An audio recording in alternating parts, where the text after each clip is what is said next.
right, it's Wednesday night. The crew is all together. Well, almost all together.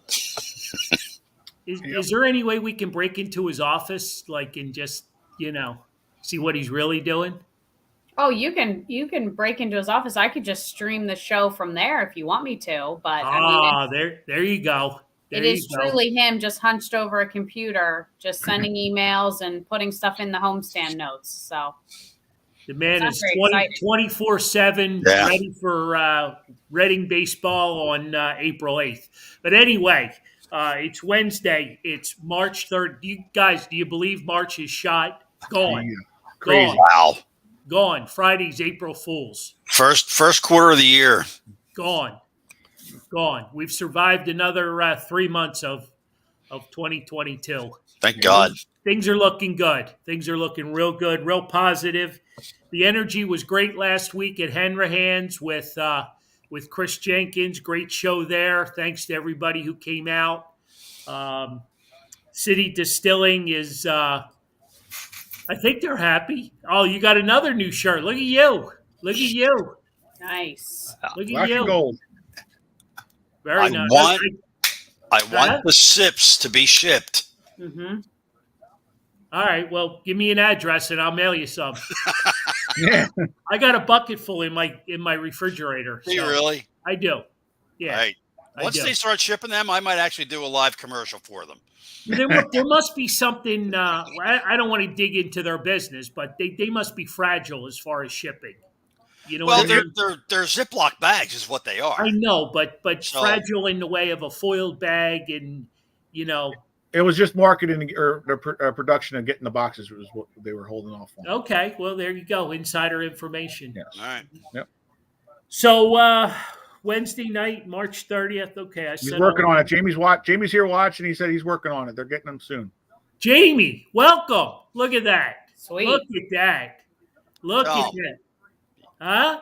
We got one of the head honchos from down in Florida. Want some on the show tonight? Welcome, Jamie. Thank you for all that you guys do. Appreciate it. So we got a lot going on, but I'm going to throw it up to John for a quick couple of minutes to bring us up to speed on our bracket pool. Do we still have one? Do we still have one? We still do. It's Okay. still going good. They'll be in Florida soon there, Mario. So you're good to go. So far it's going to come down to this Kansas and Nova game is going to get us closer to our winner here, because Dylan Lorenz is the winner, is the leader right at the moment, not the winner. Unfortunately, hopefully he's not the winner, because I'm going to have to hear it the whole time, because he's Tyler's friend. So I will be hearing it all the time how he beat us, because he won't stop. But that's okay. I like that. He's in the lead with Nova. Wheeler's 22. Wheels 22 has Kansas, and he's 10 points behind. Bay Ragney is in third place with Nova. Unfortunately, he has no chance of winning just because. Couldn't you at least be nice? He's on with us tonight. My God, can you show a little passion? No passion. Yikes! No compassion. Hey, look, he's got his own damn show, and he could just shred us if he wanted to. Well, unfortunately, he has no chance of winning, but just only because him and Dylan have the same winning out record, and Dylan's got a 40-point lead on him. So. Yeah, sorry, Bay. The truth hurts sometimes, but you did awesome, though. You're in third place right there. You threw him under the bus a second time. My God. I said it with a nice smile on my face, though. I thought he was one of us, for crying out loud. That just means you're happy throwing him under the bus, John. Exactly. Well, that's it. Oh, wait. Sean's checking in. Is that Wheels? He used to have Wheels. Is that who that is? There you go, Shawnee. All right. Or is he just trying to get pick on him so somebody knows who Wheels 22 is? Well, that was his nickname when he was playing baseball. I did find that out. Yeah. So there might be some validity there. Yes, sir. Right. Wheels 22. There you go. So there you go, Shawnee. You're in second place. So you gotta. Unfortunately, you're not voting for Nova, so you're not too Just because they beat up on Delaware doesn't mean you don't have to vote for them. But so yeah, Shawnee's got a shot at it. Wild Bill, he's the wild card here because he's got Duke. He's in fourth place, 50 points behind. And Nova Heels, I don't know who that is. Nova Heels 92 is there as well, but they have Arizona as their champion, so they may not have as many points opportunity, so they need a little bit of help. Brian Brown, you on right now today? You're there. I don't see him yet. Yeah, I don't see him either right at the moment. But he's Brian Brown's there. He's got Gonzaga though as his winner. He was the first on board. My bad. Oh, there you go, Brian. So you're there. There he is. Yep. You need a little bit of help as well, but you had Gonzaga winning. And so what? 991 had Arizona, and so he needs a little bit of help, or she needs a little help. And Danny Namola has Nova, and he's there with 80 points behind, so he's going to need a little bit of help. So we still got a lot of possibilities. Yes, we do. Excellent. Excellent. That's very cool. Yep. So Shawnee, it's going down between Shawnee and Dylan right at the moment, and then with some guys need a little bit of help right behind there. So yeah, it's going to be fun. So we'll know that Nova and Kansas game. That'll help out deciding a lot right now. Very, very cool. Yeah. So it's been fun. We had 66 people doing it. So yeah, it's been a blast. So a lot of upsets. So everybody that's there at the top of the board that I just mentioned, congratulations. That you getting through all that slop there with all the upsets and everything that was a tough bracket to beat up this year. So all right, very cool. Very, very cool. Yes, you did. There you go, Bay. You definitely beat Frank. Man, we have a lot of internal people shooting off fireworks. Wow. Yeah. I guess Bay's going to be on the naughty list this year. I don't think Bay cares about being on any list. This is true. Hey, it's not football season, but we've had some football news. Most recently today, Malcolm Jenkins has retired. So we wish him well in retirement life. I was, somewhat of a fan of his while he was here in Philly. I thought he did. I think he did the Birds, a solid. You know what I mean? He helped that secondary out. So I know a lot of people were ripping him because he came from the Saints, went back to the Saints. I was okay. I was okay for that. He was looking for another ring before he retired. Right. But I was okay with that. I guess not much going on with the Eagles' current news other than I guess we still have a draft coming up next month in April, which will be here before you know it. Oh, you're skipping over the best part of the whole news right now. They got the Kelly Greens back. Well, I was going to end with that. Oh, okay. Womp womp. Thanks, John. John, you don't read the press notes? I didn't see any press notes. Did you get any, John? I didn't. That's why I didn't read them. I had them written on my hand, but then I washed my hands and they're gone. You guys wouldn't have read them even if I hand delivered them to you. That's all good. Yes, Kelly Green they haven't dedicated the game yet, right? So we don't know what game in 2023. No, I think it's alternates. I don't know. I heard conflicting things. I thought that the Kelly Greens were going to be their everyday the day game colors. Back that up. What did you just say? Something about a day game colors. Like it's going to be their everyday. Their everyday schedule. There you go. The Kelly Greens are going back to that color, and then the midnight black is going to be the alternate uniforms. Don't they normally have three? Well, and then they have the road ones or the white one, the white and the Kelly Green. They only play 17 games. Right. Well, they have the home and the white jerseys, and then the black ones are going to be for night games. But, okay. I think originally I saw Jamie Apodi posted that they were alternates. So if that's incorrect, that was my source. Oh yeah, no. I mean, yeah, I don't know that it's been completely narrowed down there, but I thought that was the. But they're only wearing it for one game, correct? So Nick's saying it's alternative too. Okay. Yeah. Okay. Yeah. But it's not one game. It's going to be whenever they would wear alternate jerseys. Yeah, Right. I don't like that as much then. Yeah, I don't know that I do either. Well, what is that? 3-4 games a year?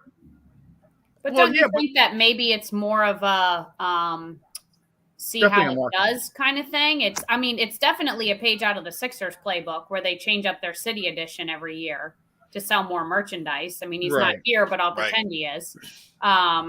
It's definitely a marketing tactic to make more money, to sell the jerseys and all the gear that comes with that. And then whether they stick with that as an alternate or change it to their everyday home game, I'm not sure. So is it the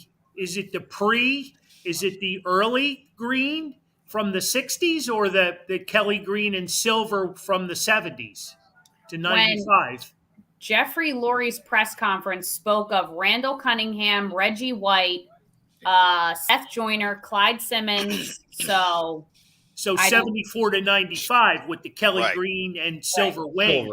Right. So we'll have Lane Johnson sign a few of those. There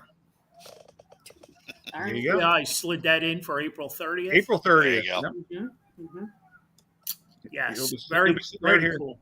Very cool. So the black helmet will be replacing the midnight green helmet, correct?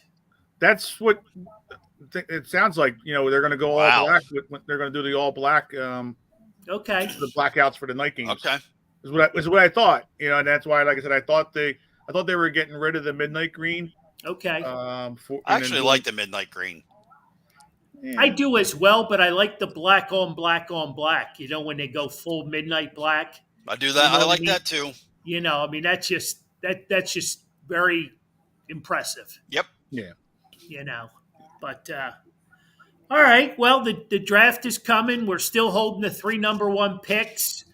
Last Eagles thought of the night, and I'll throw this against the wall. I saw a post out of Kansas City that they were offering 2 number 1 picks, and I believe it was a number 3 to the Eagles for their number 15 pick, for the Eagles' first pick. So the Eagles would then get 4 picks for first-round picks if they did that. I mean, they're back-ended, of course. Right. But what do you guys think about that? Is that Kansas City obviously sees somebody at 15 that they really, really like? So you get 2 number 1s and I thought it was a number 3 for next year. Right. But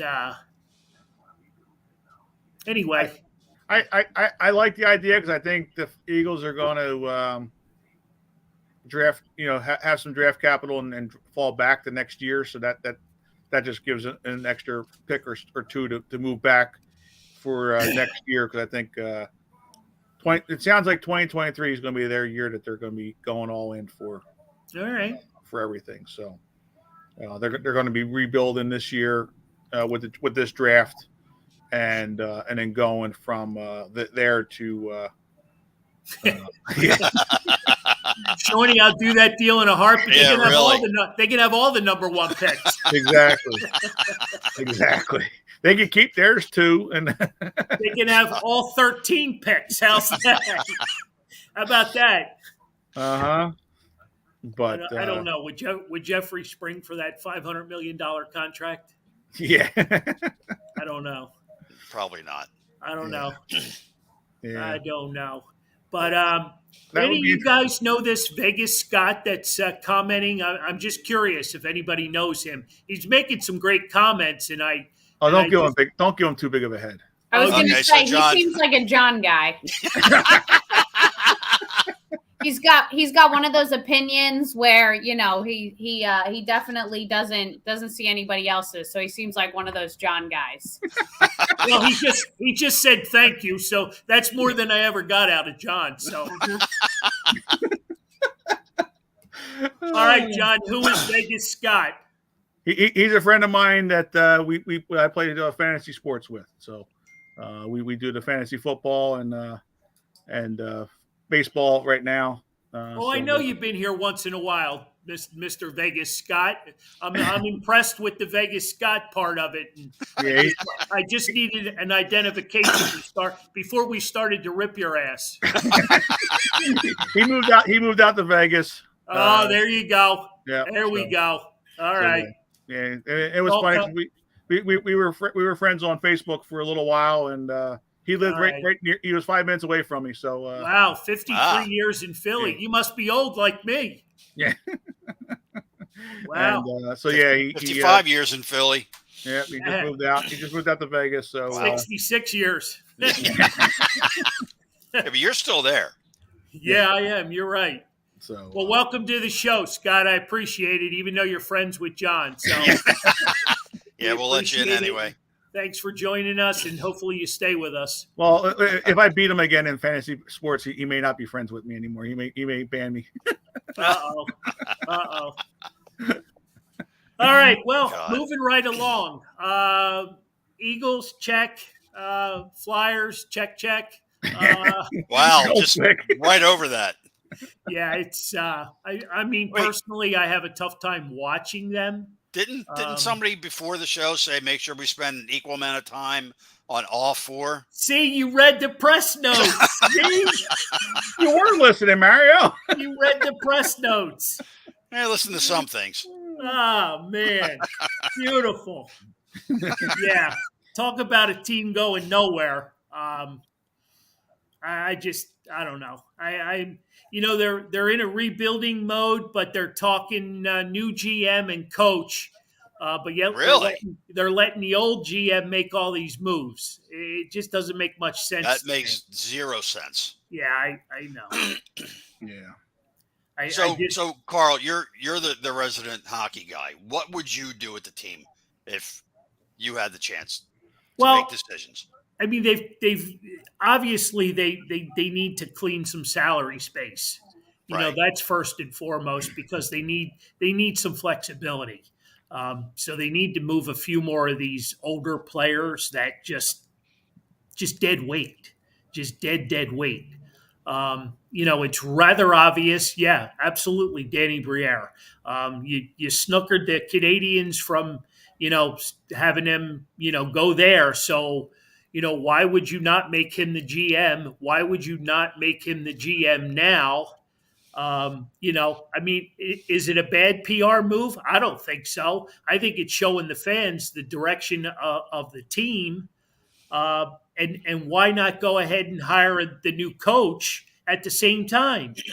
Instead of, you don't want the old guy making place for the new guy. That's the last thing I want to see. But you mentioned getting rid of old salaries and some of the old guys who aren't doing anything. Why haven't they done that yet?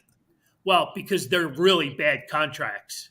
Yeah, I mean, there's a couple really bad, like Jack jumped on about trading JVR. Right. So they're going to have to eat a lot of money to get rid of these contracts. I mean, that's probably the worst contract of them all. But here's the thing. They're going to have to do it. So why wait year after year after year to do it? Get it done. Get it over with. I don't think it's that easy anymore because of what money you have to eat, and I don't think the Players Association will allow it. There's protection there for the players, which I get. There's contracts that are written for a reason. But at least get rid of a few of them. Well, they've tried. They have. Yeah. They got Giroux off the books, right? And Voracek. Voracek over the off season. So they're making attempts at this, but very slowly. This team was just killed with injuries, and I think that was really part of it. and I'm starting to have my, and I hate to even bring these words out of my mouth, but I'm having second thoughts of, if Carter Hart's the right guy to lead this team. So what changed to make you feel that way? Well, that you were big on him. And I still am, but I just watched a year of him, and he just hasn't played well, and everybody comes back at me that the defense in front of him, but he's given up a lot of soft goals, a lot of softies that just shouldn't be. And I can't blame that on anybody but himself. And, if we got another one of these guys who's a head case, he came up with an injury last night, right.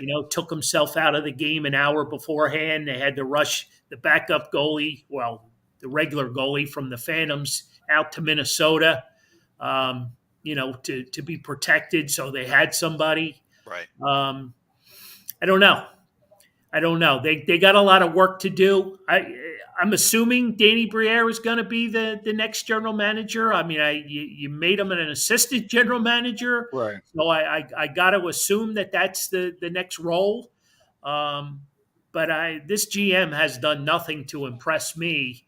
And again, I back that up with there's been a lot of injuries, but they're just in a bad spot. They're in a real bad spot, and they're losing fans, which ultimately is a bigger problem for ownership. Right. But it's all corporate now too.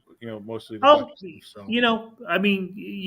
Brian Brown brings up they're a AAA team. Hats off to the ECHL Reading Royals, right?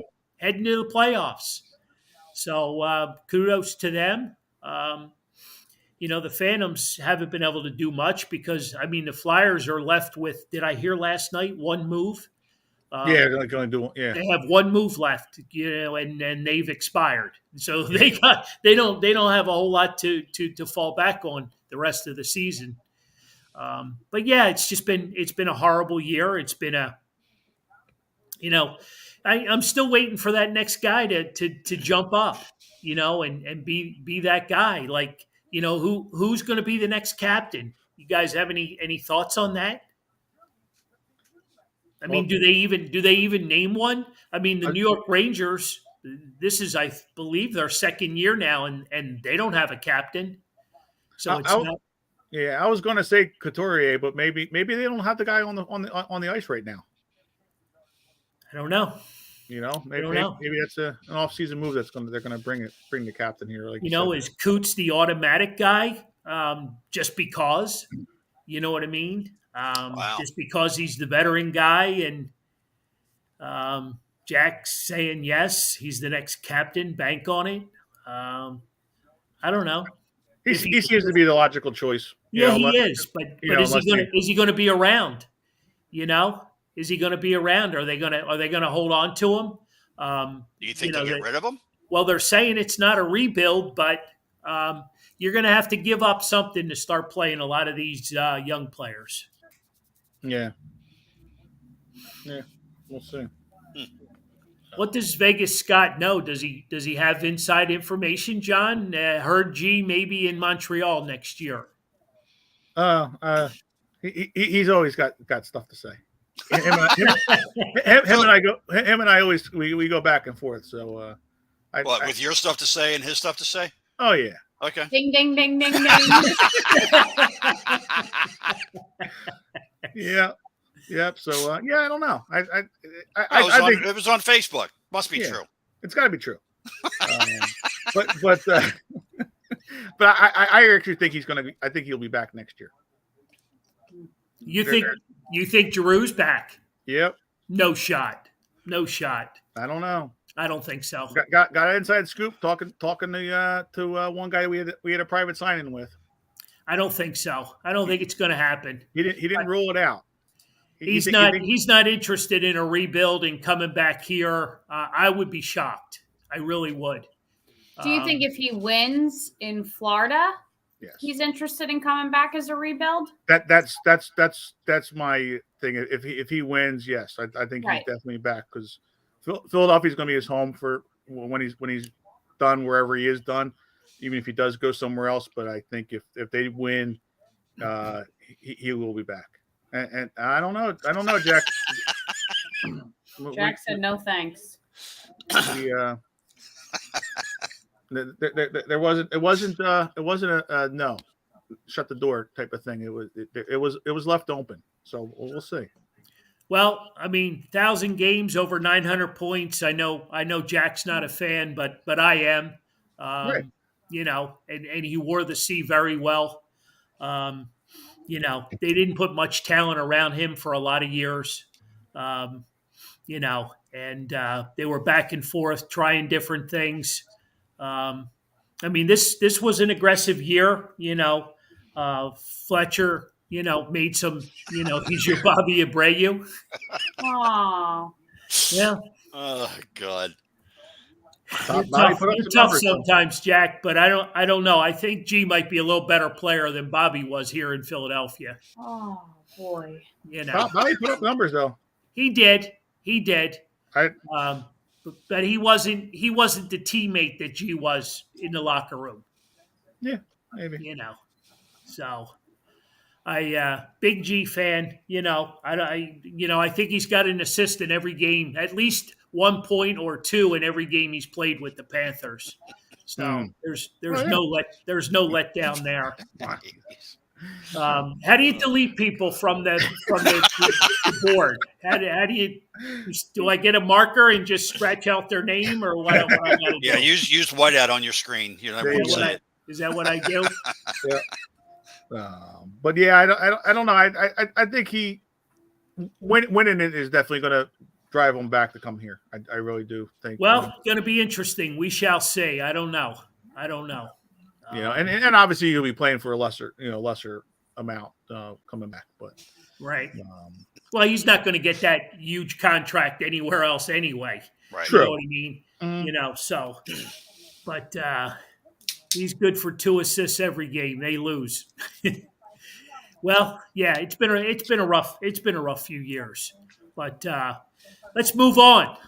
Move on. It's already 7:00, and we covered some Eagles talk. We covered some really bad Flyers talk, which, hey, they get healthy over the off season and come back healthy. Maybe it's a completely different team.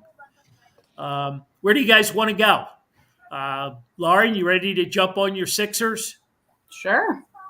Jump on the Sixers. We'll save Will Smith till the end. Do we have to bring that up? Because that's in my closing comments. Oh, Jesus. Boy. You want to jump? Turn the volume off for that one.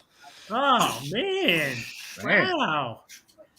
Sixers. I'll throw it to you, Lauren. You can be the you can be the court reporter, and I'm curious as to what your thoughts are. So I guess my first question is: they lost by 2 last night to the Bucks. I saw your post this morning, Dad, about your concern about that. So what about that game has given you such pause for them now? A, it was a home game. Mm-hmm. B, you were winning just about the whole night. Mm-hmm. You took an 8-point lead into the fourth quarter. Mm-hmm. You don't lose those games at home. You just do not lose those games at home. I'm not going to say the coach was out-coached. I just don't think he used his head last night. The starting 5 for the fourth quarter up against, the 2 big guns of the Bucks, and before you know it, you're running up and down the court and just throwing up air balls. I mean, they are the champs for a reason. Oh, no doubt. Right. No doubt. But we gave them a win last night. Mm-hmm. Because they I mean, did they out hustle? Yeah, they out hustled the second and third team that was on the court. And I think Joel even made point of it that he should have been on the floor. He should have been on the floor at the start of the fourth quarter. I read an interesting, I don't know if it was a comment on your blog from this morning or not, but somebody had mentioned that they haven't won against an elite team since Harden has gotten here. It was on Facebook, so I haven't had time to actually see if that's accurate or not. But assuming that it is, I think that's an interesting observation. It has been cross-checked and verified. So okay, all right. They have not beat an elite team. He seems to hustle sometimes, but he also seems to be quite the ball hog. He seems to have trouble sort of seeing the floor, and when he does, it's just to Embiid.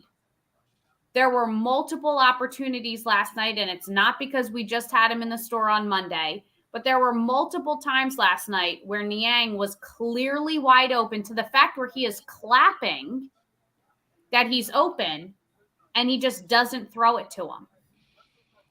So what was my original concern, that Joel wasn't going to mesh with a big name coming to town, has actually turned into the Joel Embiid and James Harden show.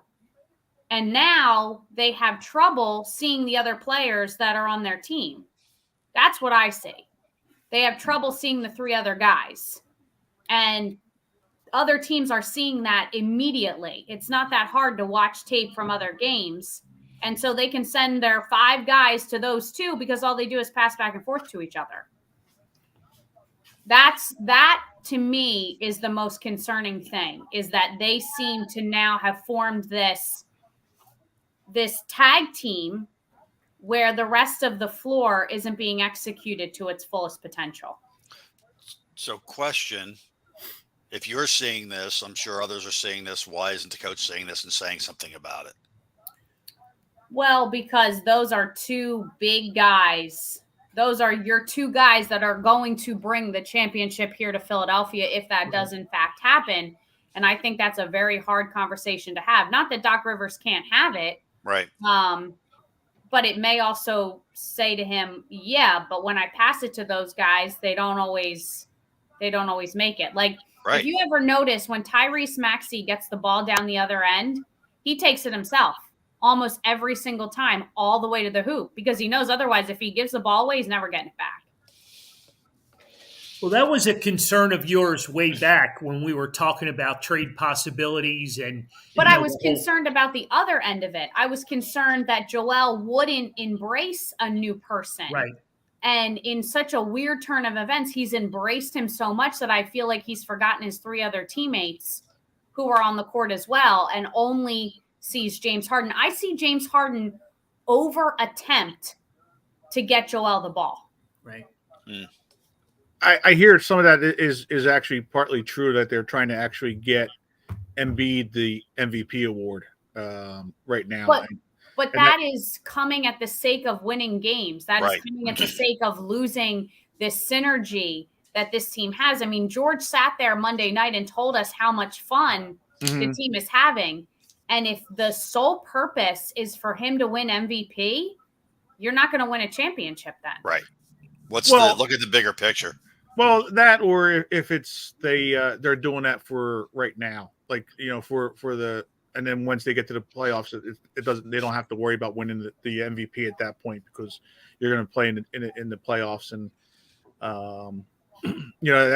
that was partly the reason, like we were saying, and I probably misspoke, and I don't know, I can't believe I just said that I misspoke. I can't believe you either. I'm so glad this is recorded. 7:04, March 30th. But quiet, please. Quiet, please. Quiet, please. It's good thing we're not real close. I could pull Will Smith on you, but let the man speak and get my wife's name out of this conversation. Jesus.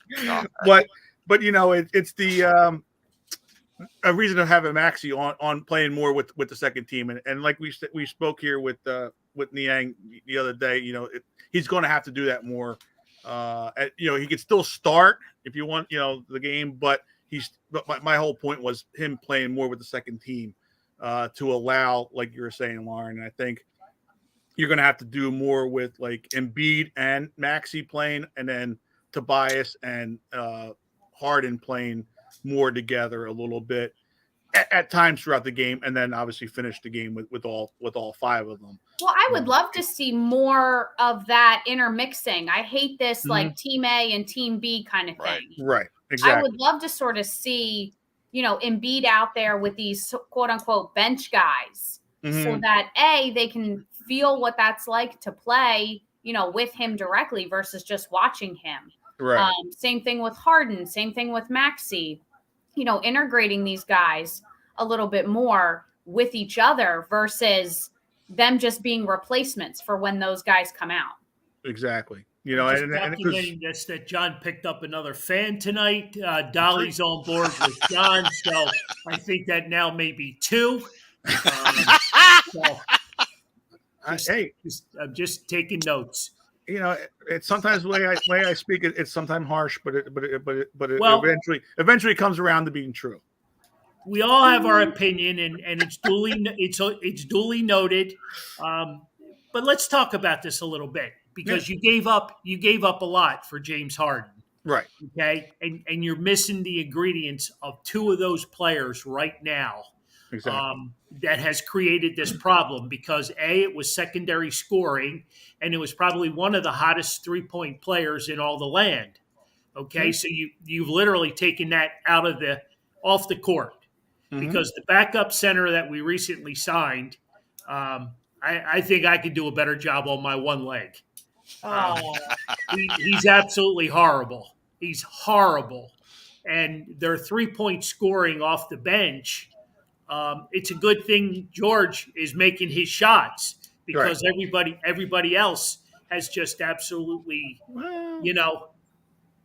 Furkan, as soon as after he's been here, he's picked it up. He found a little bit of his game, but not enough. They don't give him much playing time, right. And exactly. I don't know. They do I not. don't know how he's expected to do better when you don't give him a chance to play. I mean, that's so difficult. But I mean, honestly, Shake Milton for me is one of the guys that I really expected more from, that I don't think we're getting what we expected. And again, he's not. I don't think he's getting. I know John talks about the second team and putting Maxey, out there. And, okay, I'm fine with that. But he's still a rookie, and so is Shake Milton, because he's missed more time, than he actually has played. So again, and with Thibault, another young player, you're missing that veteran, coming off the bench. That you had in Curry, and you had with who was the big fella's name? Drummond. That was my least favorite part of that deal, was losing him. Yeah. And I think people thought I was nuts. I remember right after that trade happened, I was on this show, and I mean, left and right, there were comments about, you're crazy. We got rid of Ben. That was the most important thing. They'll sign a new center. It'll be no big deal. Well, they signed a new center, and he sucks. Right. So, I get it, but there's also no sense really in crying over spilled milk, because that stuff's gone. They're gone now. They're not coming back. So the pieces you have in place, that's it. This is who you're going to make your run with. You got what's left, John? 8 games, 7 games? Less than 10. I think. And they're all second tier drop offs in the division that aren't going to make the playoffs. A couple of games with the Pacers, and a couple of games with Cleveland. So, Cleveland's a good team. It's not Cleveland. Who else do they play? I forget who it is off the top of my head. But do you think they try to? And what John's saying, I don't know. Can Maxey play the entire game? I mean, he's youthful enough, sure. I think you'll kill him. I mean, I think you'll burn him out. I do as well. But that was the only reason for the coming off the bench. You give him like 4 or 5 minutes off, to sit there to start the game, let him be fresh. The same thing in the third quarter. Right after halftime or whatever, you can start him again if you want with the team, or because he had a break. He's going to get his breaks, and then when he does get his breaks, that's when Harden and Tobias goes out there. They play really well as a unit, and I think that's where you need to expose the other team. Like last night, I'll go back to last night because it's fresh in everybody's mind. You were dominating. You were up 8 in the fourth quarter. As soon as Doc saw a run, call a timeout. Get your horses back in the game. Don't let them take over that game at that moment. Right. Oh yeah. No, Stop it right there. Right. You're right. Because get your horses back on the court. You know what I mean? And we're not having this conversation tonight, but this has happened a lot this year, even pre James Harden, where they were winning games in the fourth quarter and just gave up whatever. Oh yeah. It's interesting because I think everybody's got a lot of opinions, and I'll be the first to admit I thought James Harden was going to come here and he was going to put up 50 every night. Yeah, well, I didn't realize he was hurt. He's still got this hamstring issue that he's dealing with. You don't believe it, Carl. I think he's pulling a little bit. He's trying to get the rest of the team involved and not doing his game as much. He wants to get so it doesn't become the Harden show. Well, because he, like Lauren said, he is ball dominant. Him and Embiid are both ball dominant. So if you're going to have a guy that way, he can't be. You want to get the other guys involved, and that's where the team was hurting. So I think he was. I think you're going to see a different part of his game once the playoffs come around. I think it's going to. I hope you're right. I hope you're right because I'm tired of watching a new Sixer every night do what's his play called the step back three. The step back three. They all keep doing it now. Yeah, exactly. I'm like, wait a second. Is this our go-to? Right. And that's part of the thing. Like I said, and if you can kind of find that third person, like we were just saying, if you have the two of them split up with Maxey and Embiid and Harris and Harden and have that extra person to go with them. If Niang's one of the guys for the kickouts or whatever, and Furkan is one of them, or you gotta get that because Harris has been stepping up lately. He's been playing much better. And it's one of those things where it's like the four. It's like, and even Niang was saying it. It's hard for all four of them to get going at one time, just because there's only the one ball when they're on the court together. Like Lauren said, between Harden and Embiid, right? You know what I mean? It just well, most nights it's going to work. When you lose, it looks exposed. But I don't know that most nights it is going to work because teams are catching on quick. They're realizing that it's become the Harden and Embiid show, right. And it would work if Embiid would stay under the goddamn basket, but he doesn't and he's too big to be out there shooting threes. He's way too big for all that stuff. We have no defense whatsoever, and he refuses to stay under the basket. Instead, he wants to be out there like he's Tyrese Maxey, and every time he hits the floor, you have to hold your breath and hope he gets up because he's a big guy to go down multiple times a night.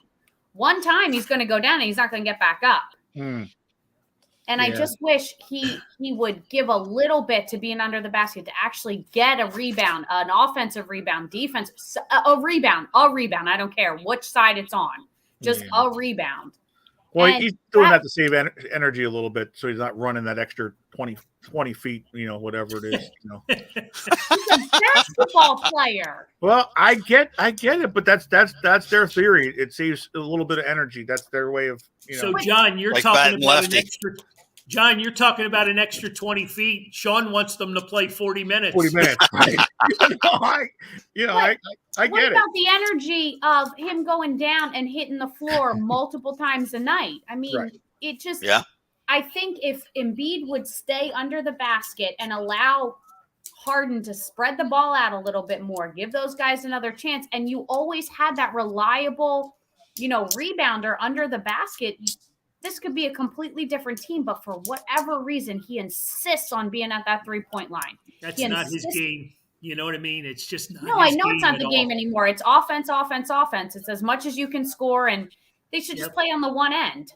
Right. And just pass the ball back and forth to each other because that's all that it is. And I think too in the playoffs you're going to have Harden closing games out too a little bit more, and not having it forcing it to Embiid to close games out because it doesn't work.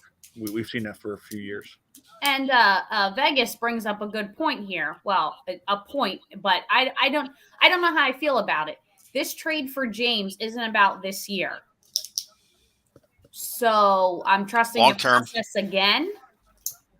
When comes the time for it to be this year? Because I'm getting a little tired. Right, because tomorrow never comes. Right. I think what his point was next year.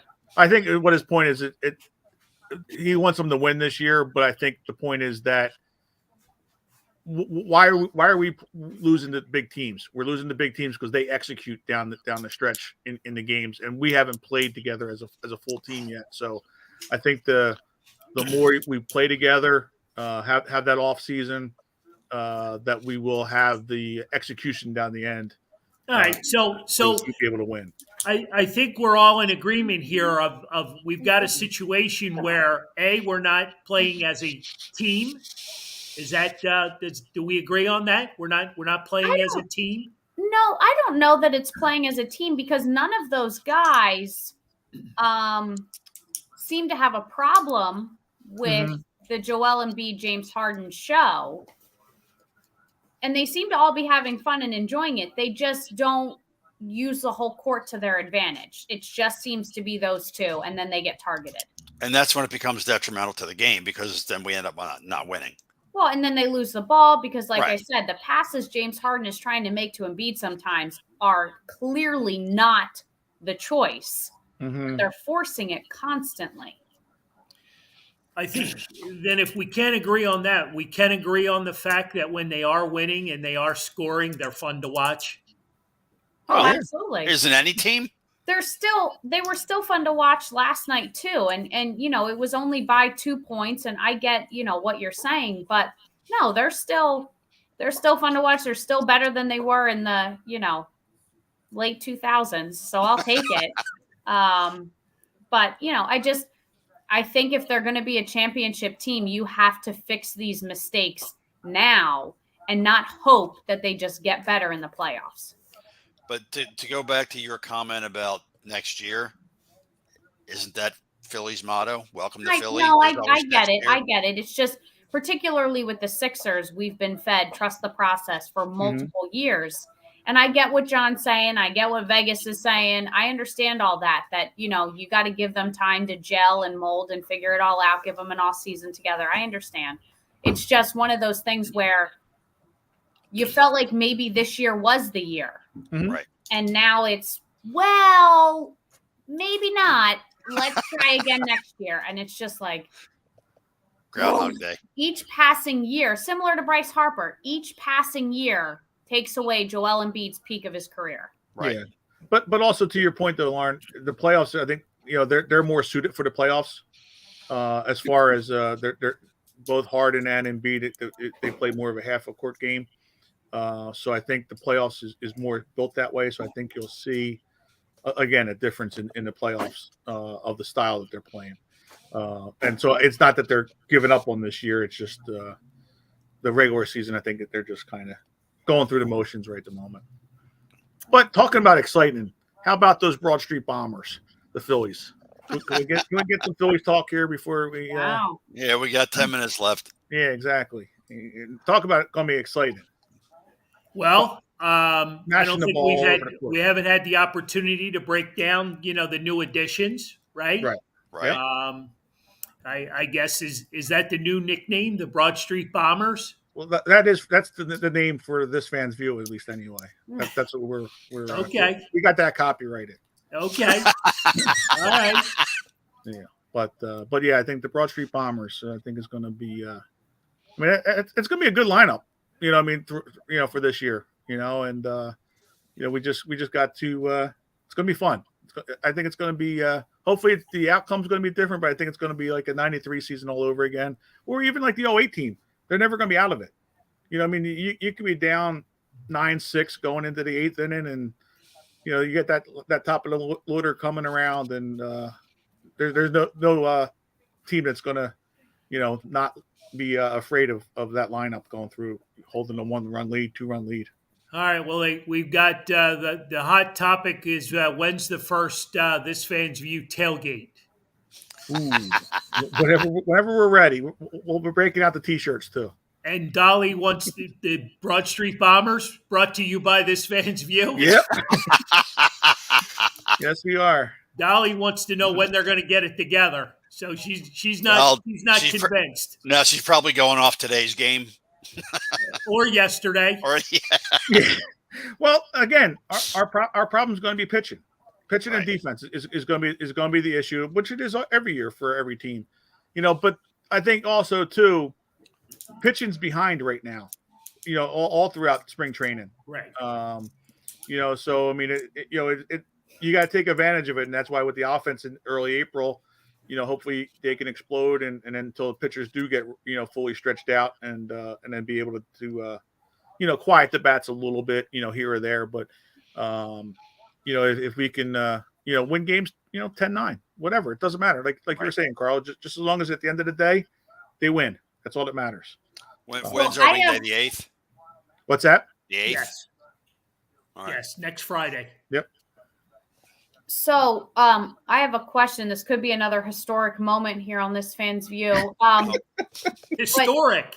John, does this mean you officially approve of this Phillies lineup? I do. I do. 7/21, That's why it's March been 30th. freezing. That's why it's been freezing here in Philadelphia. It probably is. It probably is. But you know what? I mean, that's the only thing that hasn't happened this year that I've been asking for is that we got one more starter. That we got a couple bullpen pieces. Whether or not they're the right pieces, I don't know. We'll find out throughout the season. But they improved the bullpen, so they hope. They got the 2 of the 3 guys that we were talking about. We needed either Schwarber or Schwarber, and then along with either Chris Bryant or Castellanos. So that was good. So how do you pronounce his last name? Castellanos? Yes, because that's not how every single announcer that I've been watching has been pronouncing it. You're Italian. You should know better than I do. He's not Italian. Well, it's all. It ends in a vowel, so it's good. Actually, ends in an S, John. That's true. Oh, sorry. Technicality. There's a vowel before the S. Exactly. Here's more breaking news from Vegas that John hates Stott. Yeah, I think he's trying to think that's breaking news. Yeah, well, Vegas, I listen to that crap every day. Okay, buddy? But see, he keeps getting it wrong too. It's not that I hate Stott. Again, for me, if I can get a good pitcher or another player that is proven, that's all I would move on. Prospects to me are made to help your team, whether it's by a trade or by being on your team itself. So, all right, hold that thought a minute, because Jeffrey Russell's checking in. Castellanos.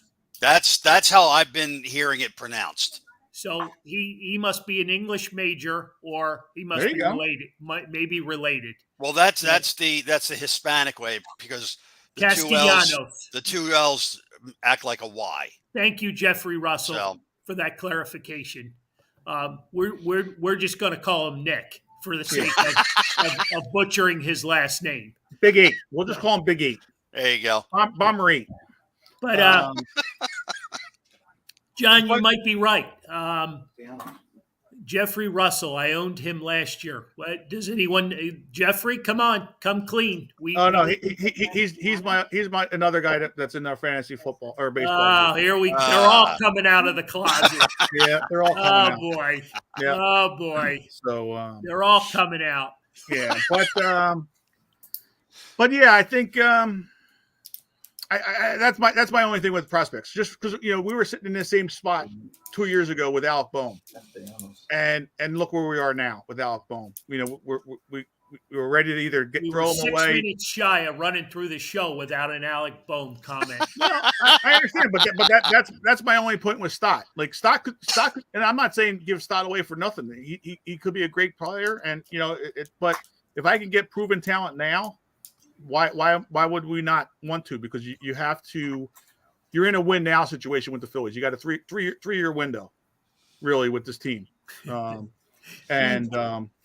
it's like James Harden. Apparently, I got a 3-year window with him too. Apparently, but I was told I got a year window. Now being told to sit tight. Right. Well, I mean that's kind of what you are right now, because Wheeler's in it. You got 3 years. You got JT's in that same situation. Who knows what's going to happen with Hoskins. And then you got 4 years with Schwarber and 5 years with Castellanos.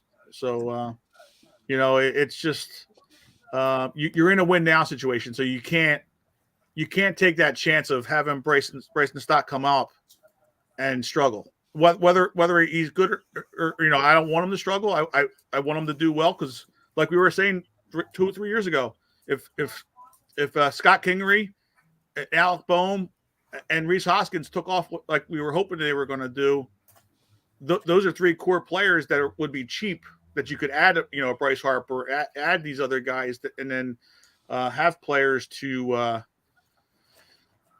be able to build their team around and try to win now, because we don't have a lot of other guys coming from the farm system.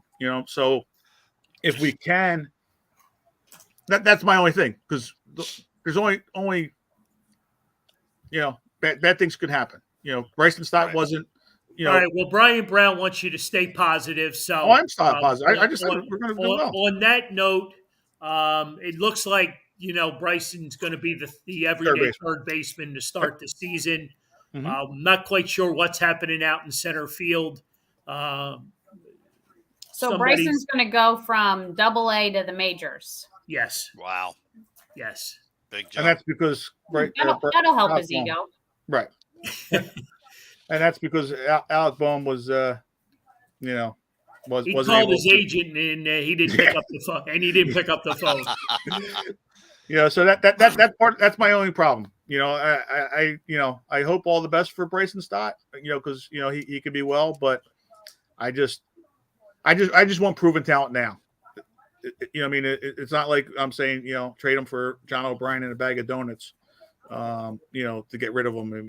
I'm only asking to get rid of them for top prospects or top players in the league right now, just because of the win now situation. If you're in a different situation, then you keep them. That's the only thing with him. And because like you said, we got another spot in center field. You got looks like it's going to be Matt Vierlin. Right. Odubel's hurt, so probably Mickey Moniak. Yeah, watch out for the Mixter. The Mixter had another solid day today, I believe. Couple of hits. Him and Vierling's they've both been doing pretty good, haven't they? Yeah. Vierling started out, lukewarm. Right. Yeah. You get those guys out there, but again, you're in a team that wants to win now, and you got a center field that's a major spot, and then the hot corner and third base that you're. Well, I think you're gonna give the squad till the July for the All-Star break to see where they're at, see what talent's available. You pick up a couple of veteran pieces for the playoff run. Yeah. Hopefully that's what we're talking about. Exactly. They've spent the money. We screamed about it. They listened. They're spending the money, so it should be an interesting year for sure. Oh, for sure. I know Vegas set the over under at 88. So what are you guys thinking?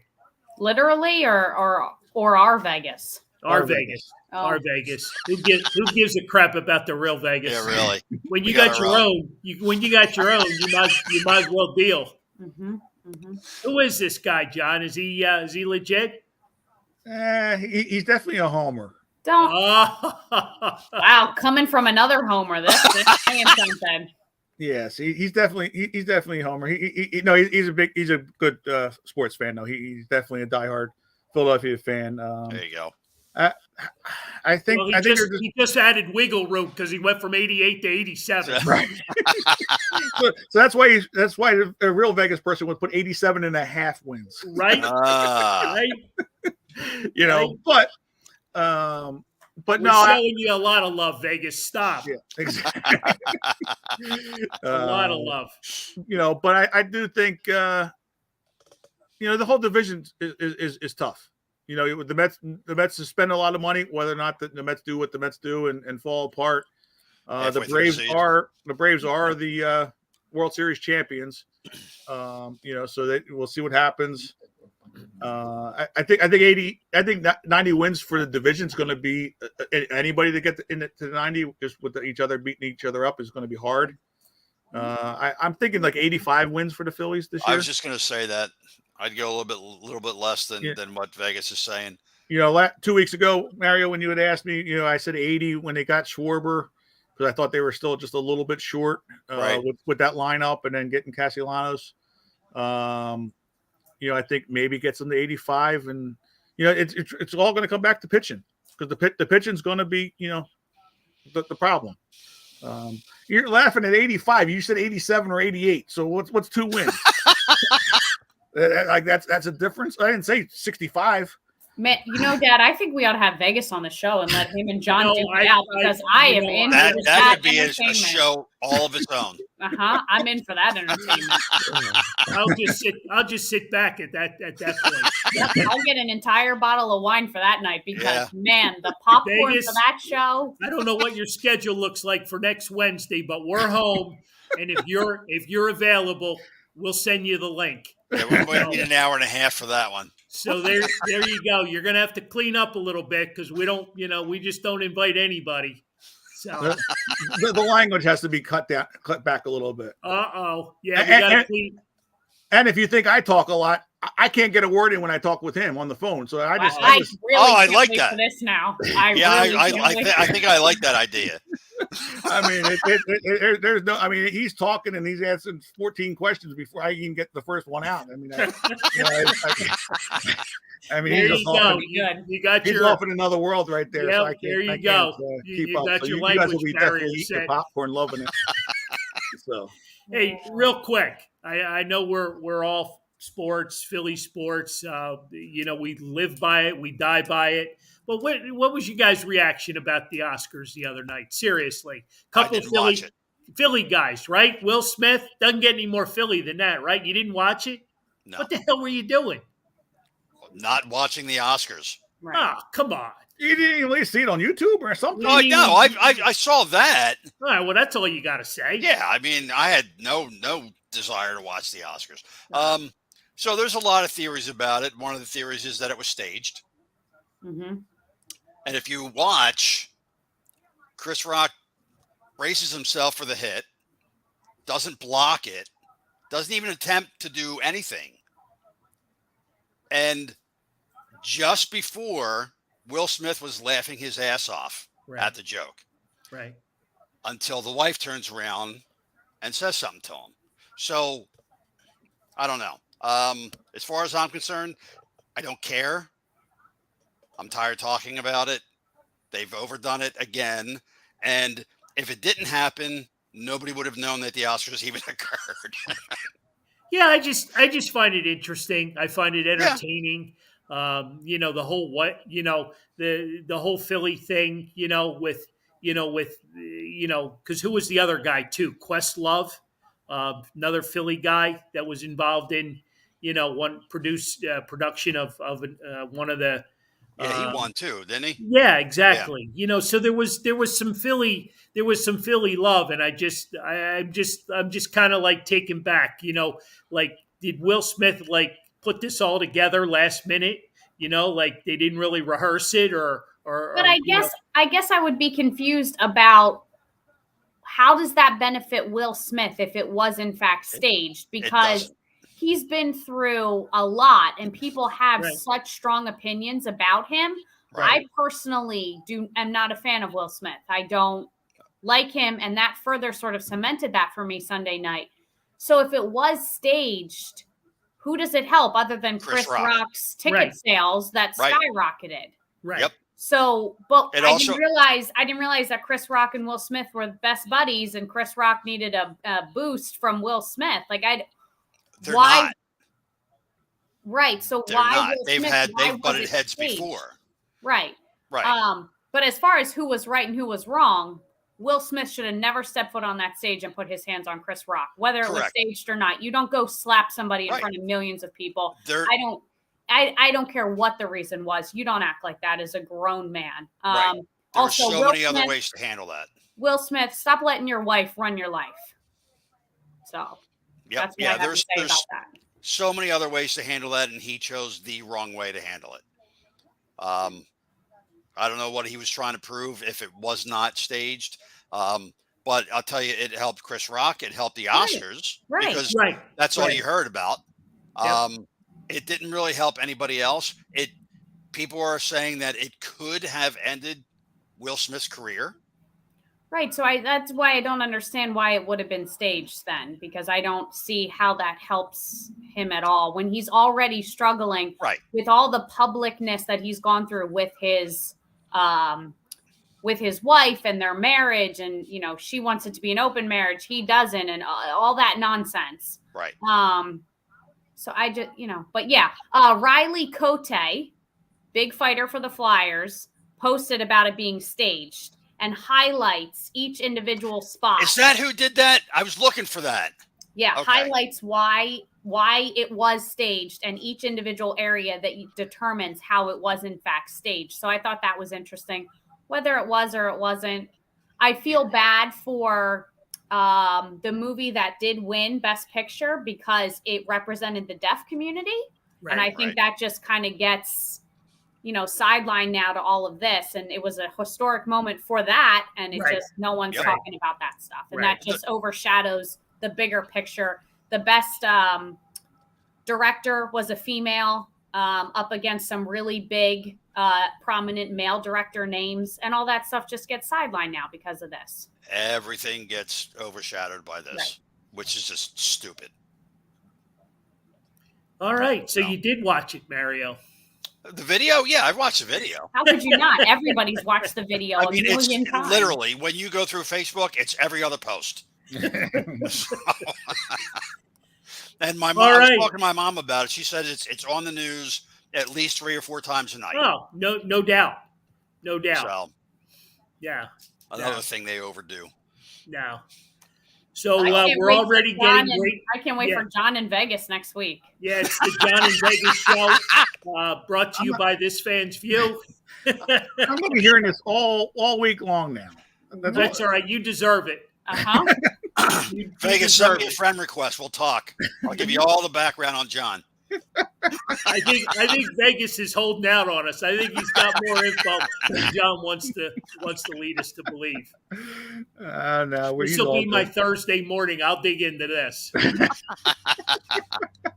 He's all good. He's good. He like I said, he's a diehard as well for Philadelphia. And, great show, guys. Right out there. Everybody that joined us tonight, the input was awesome. Again, it's great to be back in our own homes for a couple of weeks.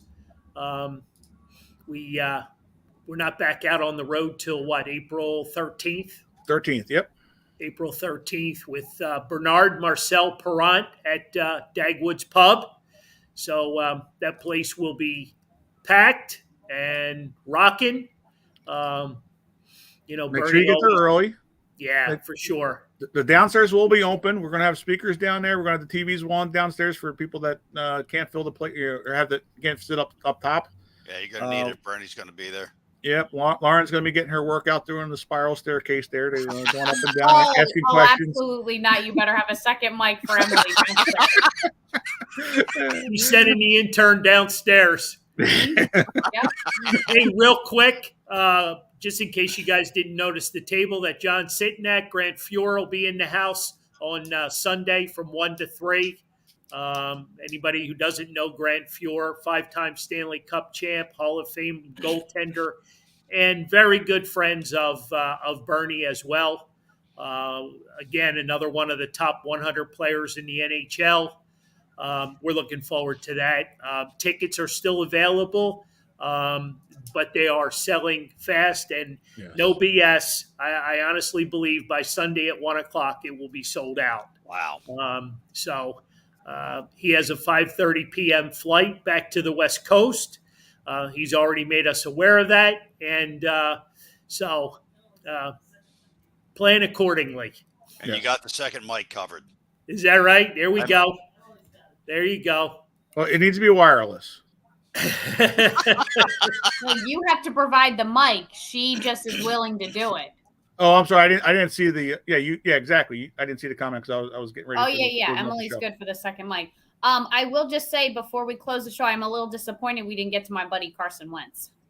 You know what? I was gonna bring it up, and I feel horrible every time I do. I just, you talk about critics and you talk about, Will Smith being a bad guy. Well, the owner of the Indianapolis Colts he's no choir boy. No. You know what I mean? He is no choir boy at all. Right. And, for him to throw Carson, I mean, you got rid of him. You traded him.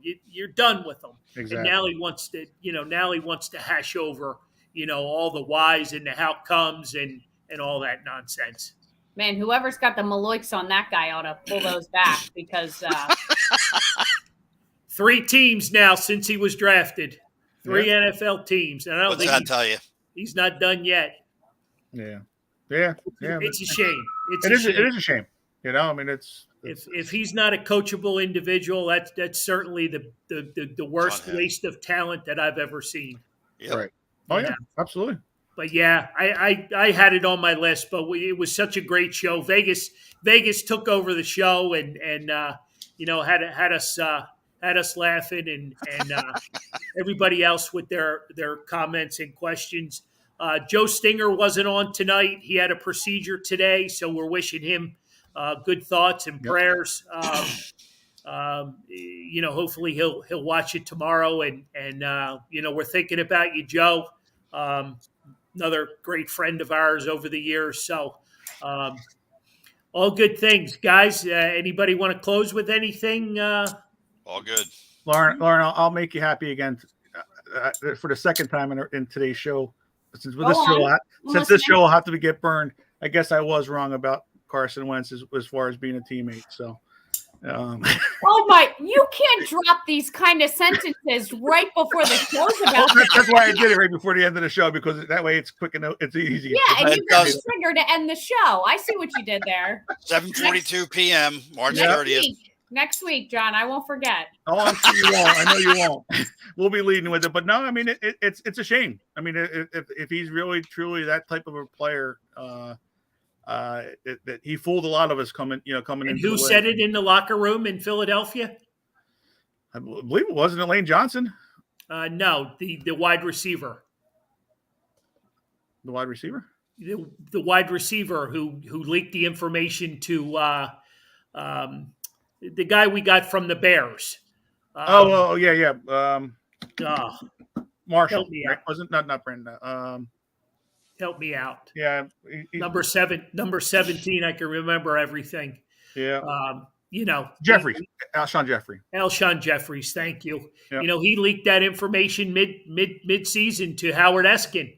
Right. And, that was a big thing that the Eagles, were trying to squelch the rest of the season. Yeah. Yeah. So I mean, it's a shame if it is. First story is coming out like that, because, like you said, Carl, that's a total waste of talent right there. Because now he's in Washington with the rest of the idiots. So, right.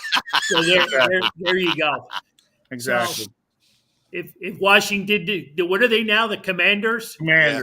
The Commanders in chief. Well, they got to know. They're still the Redskins. They will always be the Redskins. Too much. Guys, today's a famous show. We got two John. I'm sorry, Sarah. Wow. I didn't even know that was in your vocabulary. Has Jen heard "I'm sorry" twice in your? If she's marriage? watching the show. Yeah, exactly. There you go. I'll just have to replay this show for her so she can hear it. No, but he's bringing her flowers home tonight. Yeah, thanks, Lauren. Thanks for throwing me under the bus there with her. But no, it's all good. But yeah, I mean, when things are pointing out, I admit my faults. All right. All right. Beep, beep, beep, beep. On that note, time All to right, ladies and gentlemen, boys and girls, children of all ages, play that song. Great show. Thank you.